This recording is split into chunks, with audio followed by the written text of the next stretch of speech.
I never thought my life would turn into one of those wild family stories you see on Reddit, the kind people binge read late at night when they can't sleep. But here I am 36 years old, sitting alone in my apartment here in Chicago, just thinking about how betrayal seems to find me, no matter how hard I try to avoid it. It all started years ago with my college girlfriend, Lily. She was my sweetheart, the woman I was absolutely sure I was going to marry.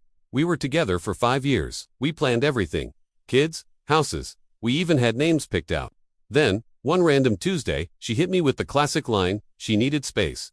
Just 2 weeks later, I found out the real reason for that space. She had been cheating on me with a coworker, and to twist the knife even further, she married him within 6 months. I was completely broken. It felt like my world had ended. But, eventually, I managed to pick myself up and move on. Or at least, I convinced myself I had. Fast forward a few years, and I met my wife, Rachel. She was the complete opposite of Lily. She was calm, incredibly supportive, and just felt safe. She was everything Lily wasn't. We built a beautiful life together out in the suburbs. We had a daughter, established routines, and found a comfortable stability. For a long time, I genuinely believed the universe had finally balanced itself out, that I had paid my dues and earned this happiness. But somewhere along the way, things started to change.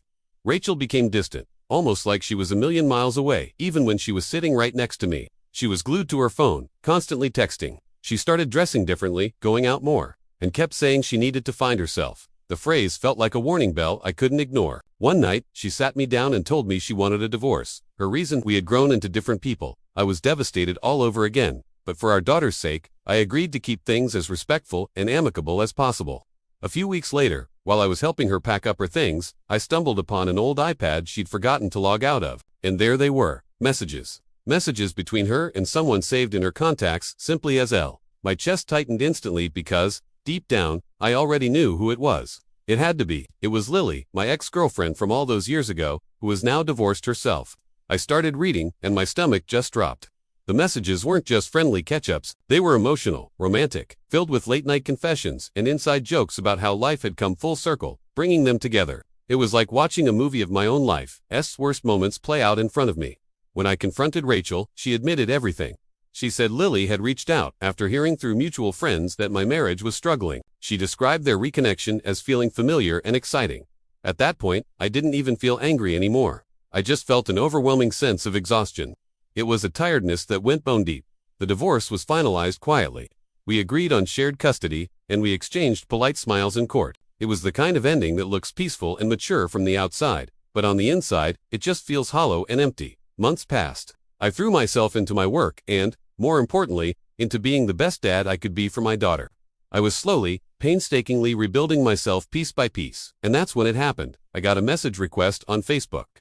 From Lily. My heart pounded as I opened it. She said she was sorry for everything, for how she had treated me all those years ago. She said she had made so many mistakes. She even said that seeing my divorce made her realize that I was the one that got away.